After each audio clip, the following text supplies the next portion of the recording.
everybody, Rick Rude here, and welcome. Let's jump in to relationships. Now, in the ERE paradigm, which is developed by Concordia University's School of Education, we're invited to look at our practice of how we interact with our students using three separate yet interdependent lenses, the ERE. E for environment, R for relationships, and the second E is for experiences. Today, we're looking at the piece that's most often ignored by our traditional training and education, and that's the piece about relationships. Most of our training and how we interact with our students and develop curriculum, it all centers around the experience piece. What is the curriculum? What are the processes? And what are the activities we use to drive a desired result as a teacher? The experience piece is a key, as is the environment, which we talked about a couple of weeks ago, but that leaves the very soft skill of relationships that gets the least attention of the three.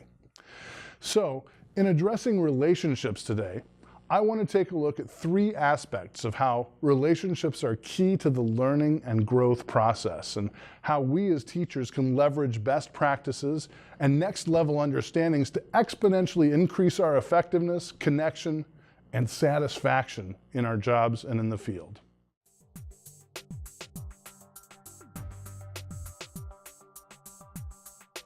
The late professor and human relationship expert Bill Wilmot, in his key work Dyadic Communication, puts forward the theory that in social settings such as our classrooms and our schools and our out-of-school time centers, our social interaction and effectiveness is based on a series of what he calls dyadic relationships.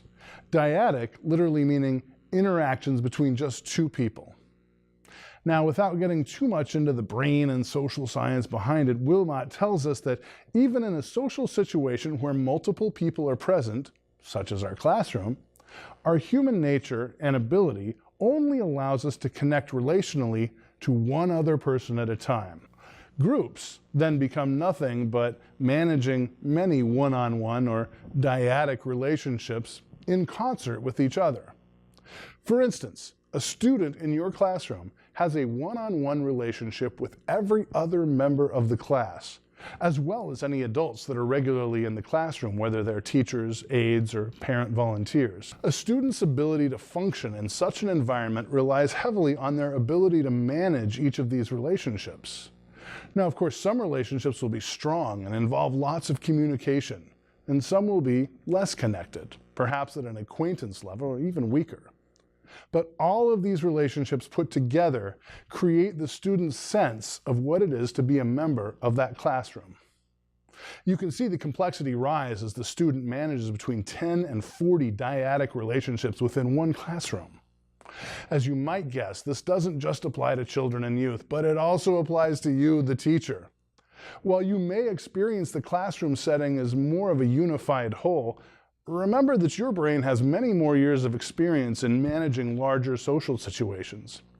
At the core, the constituent parts of the classroom come down to your individual dyadic relationships with each of the students in your class, as well as any other adults who are regularly in the environment. And just like your students, some of these relationships will easily develop with rapport and deepen in terms of communication and affinity. However, some will be harder to cultivate. But it really is the soft skill of the teacher, the ability to create rapport and foster communication in each of these dyadic relationships that will create the underpinnings of your effectiveness and success as a teacher. The fact is, many of us who are in the educational field have a natural ability to create and sustain these relationships, and even on an unconscious level, we've created success for ourselves as a teacher. If you've ever had someone compliment you as to your natural rapport and ease of communication with your students, it's evident that your knowledge, skills, and abilities have already brought you to a workable level of unconscious competence in this area. But to really dig down to the advanced levels of this skill, let's apply some conscious intention and focus. And by doing so, we'll reap even more benefits of effectiveness and success at our teaching mission. Now, first off, as the teacher, the ultimate relationship goal should be to develop and maintain deeper and more communication-rich dyadic relationships with each and every one of your students. Using good old-fashioned people skills and rapport, it's easy and possible to create dyadic relationships that are workable. So how do you do that? Well, there's volumes and volumes of books, videos, and coursework on how to develop relationships. And I will tell you that one thing that Bill Wilmot recommends in his dyadic communication book is the quality of each dyadic relationship is always proportional to the amount of communication that's happening. Give each relationship more communication. And remember, as you're learning about communication, what works for one person doesn't always work for someone else. We all have different personalities. Even just simply asking the questions, how can I deepen my relationships with each student? That will take you to a more advanced level than you were previously at. That's a great start. Ask yourself that question every morning, and I think you're going to be amazed at the answers that will come to you. Now, in addition, for the whole unit of the classroom to truly succeed, let's flip our perspective to that of the students' dyadic relationships, especially those they have with the adults in the classroom. In order to be fully functional and primed for optimal cognitive, social, and emotional growth, each student needs to have at least one strong, in-depth dyadic relationship with an adult or authority figure within the classroom. In preschools or in after-school programs, this one-on-one matching becomes a little easier because of usually the larger number of adults working within the classroom construct. More adults, more chances for connection. In traditional school classrooms, adults can include frequent parent helpers or aides, sometimes even professionals that are normally considered outside the classroom but are still part of the school. Think of guidance counselors, principals, resource teachers, or even yard supervisors. But here's the rub. Studies have shown that learning and growth skyrockets when there is at least one significant adult in the school or after-school realm that has a deepened dyadic connection with the student. The advanced teacher already understands this, and in cases where they, for whatever reason, don't form a strong dyadic bond with a particular student, they're always looking to make sure that that student has a strong dyadic bond with some other adult in the classroom setting. So what's the takeaway? Spend some time thinking about each individual student you have and gauge the level of your relationship with them. Always seek to boost your rapport with each student and communicate more. And look to the other adults in the immediate environment who may have a natural rapport with different individual students. Make sure that each student has at least one strong dyadic bond with an adult in your program or classroom.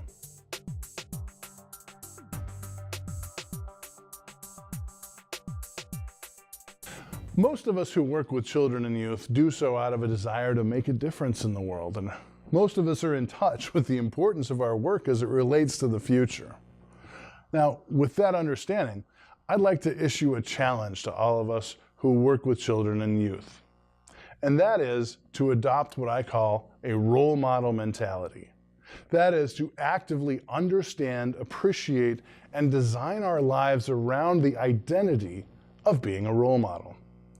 The first piece of background that I'd like to start with around being a role model is the mountain pathway theory. Mountain pathway theory is basically this. We're all, you, me, everyone in the world climbing this mountain called life. And we all have different ways of doing it. Some are born racers, moving fast from here to there, and some are wanderers, some are logical, some are adventurous. Well, you get the idea. But as teachers, we're a special breed on this mountain. Not only are we making our way up the mountain, but because of our vocation, we're also leaders. Helpers. We do make our way up the mountain, but at the same time, we're helping others, our students, make their way as well. We're the leaders, the role models to our students. But here's the difference between just being a role model and having a role model mentality. When we have a role model mentality, we're constantly in the process of acknowledging our function and character as a role model. We bring intention into how we teach, how we think, how we lead, and how we interact with our students. We bring a level of consciousness to the process that helps us grow as leaders, and this level of intention stays with us, even beyond the hours we spend with our students. One of the best ways to deepen our own sense of being a role model and creating intention is to simply getting the habit of asking ourselves questions. Questions that are open-ended and probe our feelings and probe our commitments and productivity. For example, a great question that a role model could ask themselves consistently is, what can I do today to be a powerful role model for my students? Or, what can I do this week to be a better leader? If you haven't seen my video on questions, go check that out. It talks about the methodology and the reasons why asking questions is important and effective. So the conscious role model is intentional. The conscious role model is always asking themselves guiding questions. A third aspect of having a role model mentality is the understanding of the Japanese principle of Kaizen. Kaizen is a philosophical precept that became popular in Japan in the post-World War II era, and it's largely credited with Japan's meteoric rise from the ashes of war into the technical and manufacturing superpower that it's become. Simply, Kaizen is the Japanese word for improvement. The principle of Kaizen is very simple. It's the understanding of growth and development as a never-ending process, rather than just a finite procedure. In short, the principle of Kaizen is to commit to small, consistent daily improvements.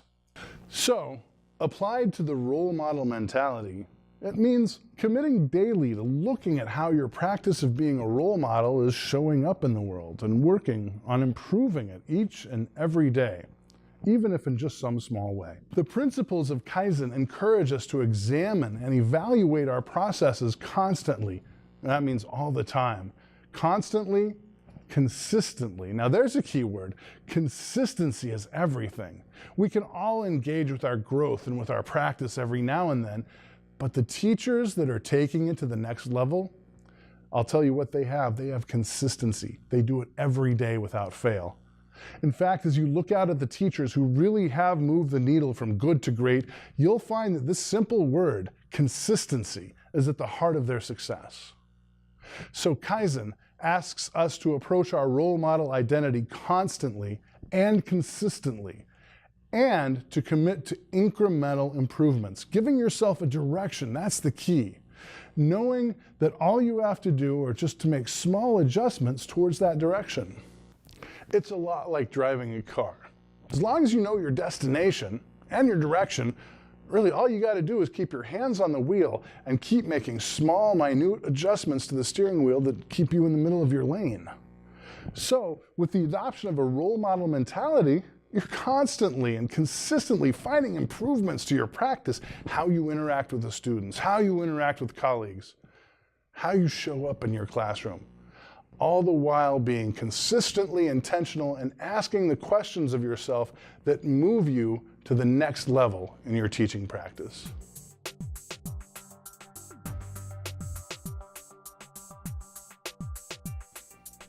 When we look at relationships in the classroom setting, whether it be a traditional classroom or maybe an after-school center or a preschool or really anywhere children and youth are gathered in number with an adult at the head, one thing that's important to define and look at is how we set the standard. As leaders, we're responsible for setting the tone, the norms, and the mores for a culture that is created by the group. Now, each classroom's culture is going to be a little bit different. Simply because culture isn't ever dictated from the top down. The overall culture and feel to any classroom is an amalgamation of the characteristics of each specific member of the group. In my opinion, this is where the art of teaching comes in. This is really the beautiful dance of the whole discussion about relationships. It's so important that children and youth contribute to the overall culture and flavor of a classroom or center. Their ability to feel comfortable and to learn skyrockets when they know they've had a hand in creating the culture. Now the balancing act, the dance, comes in with you, the teacher, the leader. Obviously, while allowing students to make the overall feel and culture of the classroom their own, it's up to you to not only add your important pieces to the mix, but to also direct, shape, and mold it so that it doesn't devolve into complete anarchy. You are the great conductor, responsible for molding all this raw energy into a glorious symphony of learning and relationship harmony. I know it's a huge task, and it's really even harder to accomplish than it sounds, but like I said, this is where you as a teacher get to show your passion and your expertise, your knowledge, skill, and ability. Any teacher can deliver facts from a book to students. Great teachers mold and shape the relationships in the classroom to truly create genuine learning. The first thing you'll probably want to look at as you shape your classroom's relational culture is setting up boundaries. By setting boundaries, you can free the children and youth to add pieces of themselves in a way that's, well, bound by what you want to achieve in the group culture. Setting boundaries is important as they demonstrate to the group the limits of what's acceptable and what's unacceptable in your group. One of the easiest tools I've learned for setting up boundaries in a group culture is something I learned when I was the president of our local Little League. Our league culture had some things that needed fixing, mostly around parents being disrespectful to coaches and umpires and taking the game way too seriously. This is when I learned the 6 magic words. Now, when it comes to creating boundaries in a group culture, these 6 words, when invoked, carry 10 times the weight and gravitas of any other phrase I've heard. And after I learned them, I not only applied them to the baseball league, but also in my classroom where they worked like magic. Now, if you want to know what these 6 simple words are that act like a magic spell, then you can write me a check for $19.95, send it along a self-addressed stamped envelope, and I'm just kidding. I'm actually going to tell you what these 6 magic words are because I know their power and I know that how they will transform all the relationships in your classroom. Are you ready? Here they are. The 6 magic words for establishing boundaries are, that's how we do things here. That's it. Spoken with authority, that's how we do things here, establishes you as the leader and delivers social proof in just one short sentence. For example, you have students who don't want to help with cleanup when moving from one activity to the next. All you have to say is, well, before we move to the next activity, we all clean up. That's how we do things here. With that phrase, not only are you communicating the expectation, but you're also presupposing a type of social proof and acceptance and normalcy, one with which the students find it easy to align. Now that you have a tool for creating boundaries, let's look at learning how to manage all the relational interactions that happen within the boundaries that you've created. Remember, we learned that each student has a one-on-one dyadic relationship with not only you, but with every other student in the classroom. Practice your art here, and you will begin to hear the students repeating your words and keeping their own boundaries in place. Keeping your classroom lively, vibrant, yet orderly and productive lies in your ability to influence these dyadic relationships. Encourage your students to participate in discussion and establish standards and boundaries for how the group operates. Most of the work's done for you right there.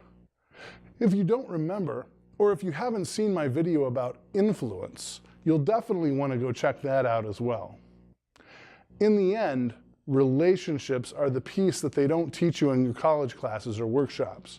The key to creating relationships within the classroom that are healthy, supportive, and directed towards a common goal is this. It's basically being a people person the entire time you're around your students.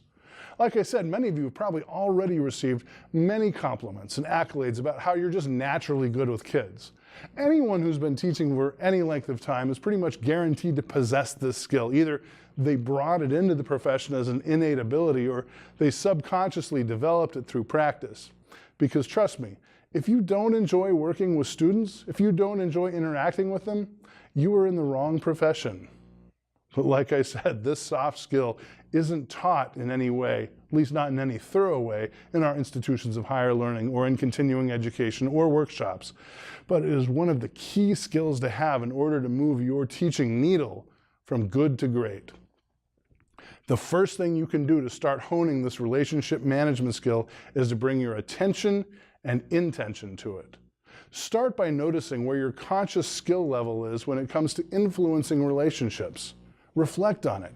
Grab your journal and write about it. And what you're going to find is that the more attention and focus you put on this seemingly innate skill, the better you get at it. And the more harmonious and aligned your classrooms will be. That's even before you've had time to look at curriculum. I hope you've learned something useful from this video. It really is my hope that you're able to take even just one small idea away and implement it in your work with children and youth, because once implemented, that's when these ideas start changing lives and changing futures, the lives and futures of your students, and it's all because of you. We talked about dyadic relationships. Again, if you geek out about psychology principles like I do, I really recommend Bill Wilmot's books, especially the one called Dyadic Communication. It's absolutely fascinating to see the interplay of all the pieces of relationships, especially as it relates to being in a group setting. I also challenged you to put on a role model mentality.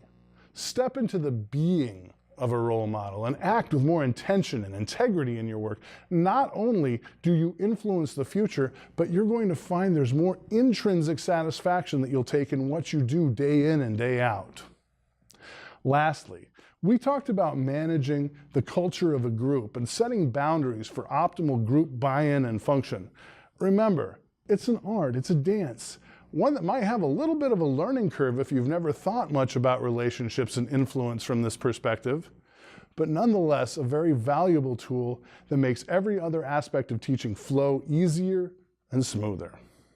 So that's it for today. Thanks for being with me, and always keep in mind that what you do is important. How you show up for your students matters, and together we're transforming education.